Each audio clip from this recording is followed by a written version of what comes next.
welcome back to my channel. This is Oby. So this video is going to be a little bit different.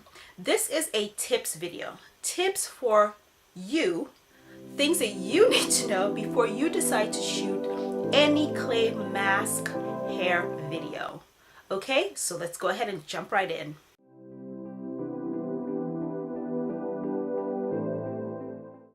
Okay, so tip number one, test out using the bentonite clay or RHASSOUL clay off camera before you decide to shoot it for YouTube. The reason why I say this is because I recently did a bentonite clay with apple cider vinegar mask wash on my hair, and I was considering recording it for you all, but I thought to myself, you know, I haven't done this and I just kind of need to understand what I'm doing. And rightfully so, it was one of the best decisions I ever made. So that's what I'm saying is test out kind of when you're going in that sphere where you're dealing with something that's a little bit messy.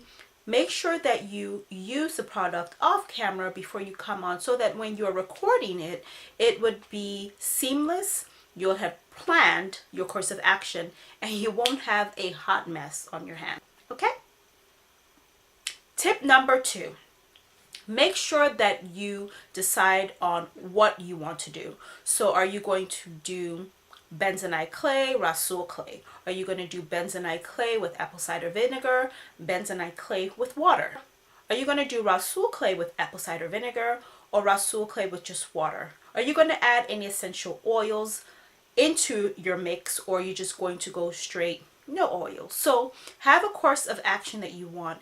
If there's something that you want to test out on camera, by all means go ahead and do it, but having a good plan of action helps you to just be completely prepared, have everything ready to go when you start to film. Tip number three, make sure that your mix is enough for your hair. Again, I'm so glad that I didn't shoot my first attempt on camera because it turns out that my hair actually needed a lot more bentonite and apple cider vinegar clay than I had mixed. So I had to sort of mix some more, and that would be horrible if you start shooting and you have to like kind of be like, oh wait a minute, and go off and mix some more. Granted, it's not live and you can do that, but sometimes when you mix just a little bit more for your hair, the ratio that you use is a little bit off. So in a way, I feel like making sure that you have tested that out so that you know, instead of doing 5 scoops or 5 tablespoons, you might do 6 or 8 this time around, so you have a good gauge of the amount of mixture that your mask needs to be in order to coat your entire hair. So having that planned out is super important. The next tip is to make sure that you are wearing a shirt that you don't care about, tank top that you don't really care about too much, and that you're in an area where you don't mind any sort of residue being splattered on or something like that. Now obviously if you make your clay a bit thicker, you might not have that issue, but if you're someone who likes a runnier consistent clay, then yes, you might have issues where it's dripping here and there. So my advice to you would be to either get one of those things that you use in a beauty salon, the complete cover for your entire body. And if you're not going to do it in your bathroom, or even if you're going to do it in your bathroom, you're concerned about any sort of dripping or kind of unplanned splatter of clay, it's just what it is, then I would suggest that you put down either an old sheet or even some trash bags that you don't care about. So if you're not shooting in your bathroom, that's even more important. If you're shooting in a living room where there's carpet, make sure you put down an old sheet or just some good old construction size trash bags. You can also use a construction size trash bag as what you use to cover your entire body and proceed onward. The next tip is to plan your course of action in terms of how you're going to wash your mask out of your hair.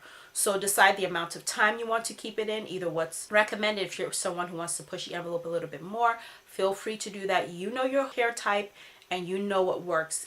Again, that is the beauty of testing it off camera, so that when you come to present it to someone, you're really knowledgeable, you know exactly what you're talking about, and you're good to go. The other thing is to decide what you're going to do post your wash. Are you going to do some sort of apple cider vinegar rinse, especially if you did not use apple cider vinegar in your mix? So you're going to sort of do a 50% apple cider vinegar and water to sort of rinse your hair to close your cuticles. So that is an option. So again, testing out and knowing what your hair likes will help you to be more informative and also share that information with your subscribers and viewers. The next tip is to know what you want to do after you've washed your hair and it's all good to go. Do you want it completely dried before you apply your leave-in? Do you want it semi-damp before you apply your leave-in? So knowing what your hair likes and how it's going to respond post your hair mask is also important for you to know how to do it, what works best, and for you to share the optimal information.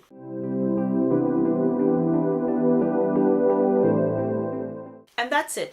Those are my tips. Things that I think that people need to know before they shoot that type of video. Because I didn't shoot my video on camera, not that I couldn't have and kind of winged it, but I think I would have been frustrated and stressed out because again, you're trying something new.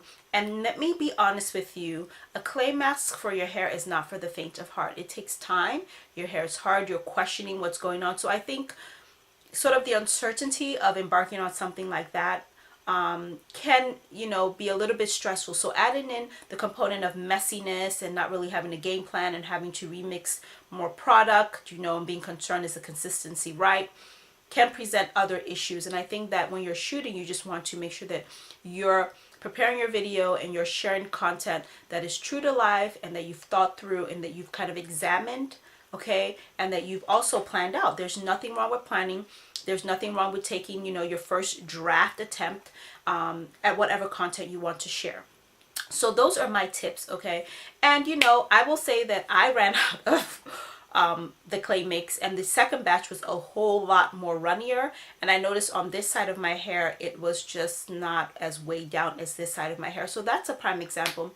And maybe that is something that someone wants to know and seeing you do it on camera might be useful as well. But I think that you can share that information without being sort of, you know, all over the place when you're doing it. So I just think that if you plan for that particular type of shoot, just like any other type of shoot, it will be useful and more informative to your viewers. So please take heed, because goodness knows that I'm telling you, that video would have been, I'm a complete hot mess. It was just been a complete hot mess and I would have had splatter all over the place, you know. So again, plan to me before you shoot that type of video. So you can definitely check out my video on the bentonite clay mask that I put on my face. I'll leave that information in the iCard above, okay, and as well as in the description box. And I will be bringing to you my bentonite clay hair mask and how I did it and what it works for me. And again, sharing with you guys tips and tricks because it'll be my second round doing that. So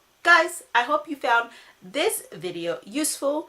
Of course, don't forget to subscribe. Don't forget to give me a thumbs up, drop me a comment down below, and of course hit that like button. Thank you again for watching. Bye.